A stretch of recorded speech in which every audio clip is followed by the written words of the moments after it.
안녕하세요, 블랙사입니다. 자, 삼성전자. 이쯤 되면 정말 애증의 삼성전자라고 해도 될 것 같은데요. 자, 안 올라도 정말 안 오르죠. 사실 코스피 종목이 다 같이 안 오르면 그나마 버틸만 합니다. 하지만 이 올 들어서 개인들이 가장 사랑한 그리고 가장 많이 매수한 이 삼성전자만 꿈쩍도 하지 않고 있습니다. 자, 삼성전자가 이 횡보와 조정을 받고 있는 사이에 카카오는 어느새 시총 3위 자리까지 올라오면서 정말 가파른 상승세를 이어가고 있죠. 카카오로 갈아타야 할까요, 여러분? 다들 어떻게 생각하시나요? 카카오, 나쁜 주식은 아니라고 생각을 합니다. 언택트의 대장주이고 펼치고 있는 사업도 정말 다양하죠. 4차 산업혁명에도 부합하는 좋은 주식입니다. 하지만 이 삼성전자에 장기 투자를 하시는 분들이라면 어느 정도 공감할 수 있는 얘기는 전 세계 시장에서 현재 카카오가 1등은 아니라는 것이죠. 우리나라 1등은 될 수가 있겠죠. 그리고 10년 후에도 이 시장에서 잘 버텨주면서 이 주가의 상승을 계속해서 기대해 볼 만한 기업을 꼽자면 저는 개인적으로는 아직까지 이 삼성전자에 손이 더 갑니다. 단기 수익률로 보면 카카오가 정말 단연코 삼성전자를 앞서고 있는 게 사실입니다. 하지만 안정성에 있어서만큼은 이 삼성전자만한 게 없는 것도 사실이죠. 자, 투자는 각자의 선택입니다. 삼성전자를 투자하든 카카오를 투자하든 아니면 네이버나 LG화학이 됐든 자, 각자의 투자 스타일에 맞게 투자를 하시면 되는 것이죠. 자, 저는 수익률은 좀 낮고 더디게 가더라도 10년, 20년 동안 쭉 상승할 수 있는 그런 종목으로 삼성전자를 골랐고 그렇게 장기 투자를 할 생각입니다. 그래서 최근처럼 이렇게 주가가 횡보를 하고 있어도 비록 속은 쓰리고 옆집 오르는 거 보면 배도 아프기도 하지만 버티는 것이죠. 그리고 또 하나 제가 항상 말씀드리지만 한없이 오르기만 하는 그런 주식은 없습니다. 자, 상승을 하게 되면 또 그만큼 조정을 받게 됩니다. 옆집이 오를 때가 있으면 우리 집도 오를 차례가 다가오는 것이죠. 자, 단기간의 수익률에 너무 마음 쓰지 마시고요. 최소 1년은 투자를 해보고 판단해도 늦지 않을 것 같습니다. 사실 1년도 짧은 시간인데요. 그래도 1년이면 어느 정도 그 회사의 실적과 성장성을 가늠해 볼 수가 있기 때문에 괜찮은 시간이라고 생각을 합니다. 자, 삼성전자 투자하시는 분들은 다들 힘 좀 내시고요. 긴 호흡으로 투자를 한다면 한결 가벼운 마음이 드실 거라고 생각을 합니다. 자, 아니나 다를까 꿈쩍도 하지 않는 주가 때문에 개인들의 순매수 1위 자리를 삼성전자가 뺏겼다고 합니다. 자, 1월에서 5월 사이 개인 투자자 월간 순매수 1위를 지켜오던 삼성전자가 이달 들어서는 개인 투자자들이 순매도로 돌아서면서 포스코의 1위 자리를 내준 것인데요. 역시나 이 개인들의 변심은 수익률 때문이겠죠.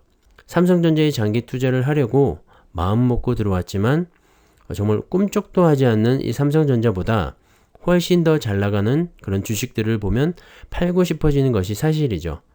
이러다가 주가가 더 떨어지면 어쩌나 하는 생각도 있고 지금 잘 나가는 종목에 잠깐 올라탔다가 삼성이 움직이면 그때 다시 돌아와야지 하는 마음으로 던지는 그런 분들도 분명히 계실 겁니다. 자, 분명한 것은 지금 당장 보이는 이 수익률의 차이 때문인데요. 자, 그것 때문에 삼성전자를 던지는 거라면 삼성전자와는 맞지 않는다고 말씀을 드리고 싶어요. 자, 삼성전자는 엉덩이가 좀 무거워야지 수익을 볼 수 있는 정말 무거운 주식이기 때문에 정말 장기 투자를 하시려는 마음으로 투자하시기를 다시 한번 추천드립니다. 자, 이달 들어서 팔고 있는 개인들과는 반대로 외국인은 다시 삼성전자를 주워 담고 있습니다. 자, 코스피가 사상 최고치를 찍었다고 하는데요. 사실 체감이 잘 되지 않습니다.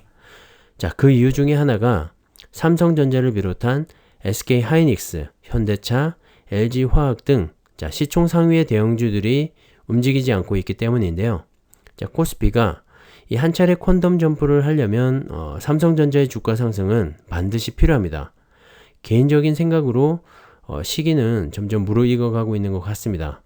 7월 중순이나 8월 초쯤부터는 서서히 움직이지 않을까 생각을 하는데요.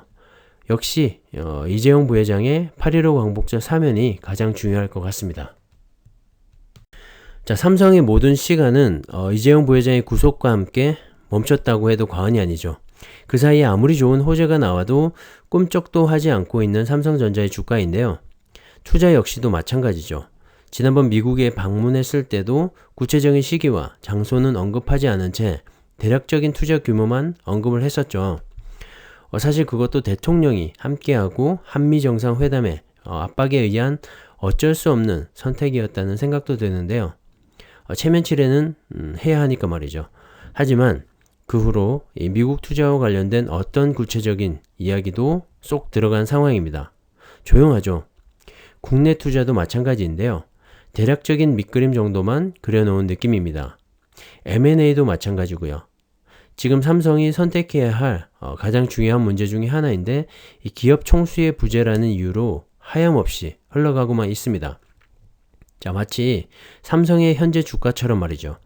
자, 이 모든 열쇠는 단 한 사람, 바로 이재용 부회장이 쥐고 있다고 해도 과언이 아닐 것 같습니다. 자, 삼성의 모든 시간은 이재용 부회장의 복귀와 함께 다시 움직이지 않을까 생각이 드는데요. 삼성 역시도 현재의 지지부진한 이런 상황을 급하게 개선할 필요가 없겠죠. 정부와 밀당을 하고 있다는 생각도 드는데요. 빨리 이재용 부회장을 복귀시켜달라. 그러면 막혀있던 삼성의 시간은 다시 돌아가게 될 것이고 반도체 1위의 위상도 지킬 수가 있다. 그러면 대한민국의 경제도 살아나게 될 것이다. 라고 말이죠.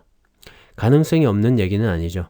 자, 삼성의 2분기 실적은 어닝 서프라이즈를 기대하고 있습니다. 게다가 3분기는 더 좋아질 거라고 합니다. 물론 어닝 피크를 염려하기도 하는데요. 다시 말해서 3분기에 최대 실적을 달성하고 다시 하락세로 돌아설 거라는 우려입니다. 하지만 지난 영상에서도 말씀드렸지만 슈퍼사이클은 이제 막 시작되는 단계이고 삼성은 이 파운드리라는 강력한 칼을 갈고 있기 때문에 향후 삼성은 여태까지와의 삼성과는 다른 아주 새로운 주가를 만들어 갈 것이라고 생각을 합니다. 전세계 디램 시장 점유율 1위, 그리고 낸드 플래시 시장 점유율 1위이자 파운드리 세계 2위의 점유율을 가지고 있는 삼성전자입니다. 메모리 반도체 시장에서 디램은 압도적 1위죠. 넘볼 수가 없습니다. 자, 낸드 플래시에서는 최근에 마이크론이 삼성보다 빠른 기술력을 선보이면서 하극상을 하려는 모습도 보이긴 했는데요. 사실 어림없는 소리죠. 삼성이 그대로 놔둘 리가 없습니다. 적어도 메모리 반도체에 있어서만큼은 삼성을 넘어서긴 힘들 겁니다. 자, 개발과 양산은 또 다른 문제이기도 하니까요. 자, 마이크론이 먼저 개발했다고 하는 176단의 낸드는 아직 업계에서 찾아보기가 힘들다고 합니다. 사실 제품의 존재 여부도 알 수가 없는 상황인데요. 항상 이 삼성의 꽁무니만 쫓아다녔던 업체가 아무리 기술력을 쌓았다고 해도 한순간에 1위를 넘어서기는 힘듭니다. 만약 삼성이 낸드 플래시에서 위기감을 느낀다면 지난 디램 때처럼 치킨 게임을 해서라도 1위 수성을 더욱더 굳건히 가져갈 거라고 생각을 합니다. 자, 낸드에서 이 3차원 구조 기술로 낸드를 처음으로 쌓아 올린 업체가 바로 삼성전자입니다. 지난 2013년도 때 이야기인데요. 자, 업계에서 이 선도적인 기술을 선보이는 삼성전자가 다른 것도 아닌 이 반도체 분야에서 기술력에서 뒤처진다는 건 삼성전자조차도 쉽게 용서하지 못할 그런 일일 것 같습니다. 자, 삼성전자가 올해 발표한 반도체 기술입니다. 먼저 메모리 반도체에서는 2월달에 AI 엔진을 메모리 반도체에 탑재하는 차세대 융합 기술을 선보였고요.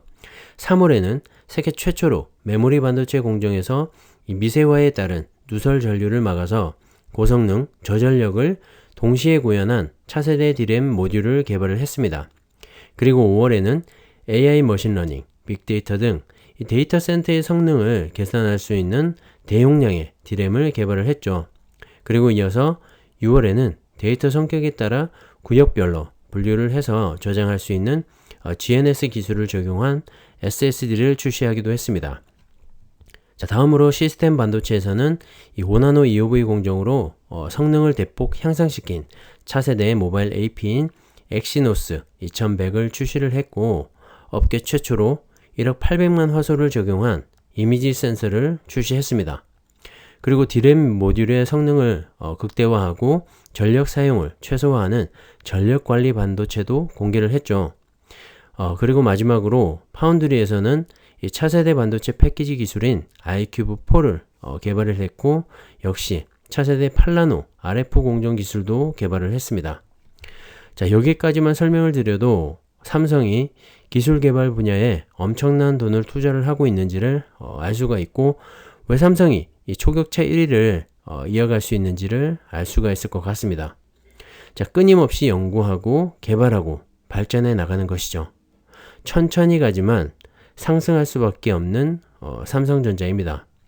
자, 투자를 할지 말지는 여러분이 각자 알아서 잘 판단하시기를 바라면서 오늘은 여기까지 하겠습니다. 감사합니다.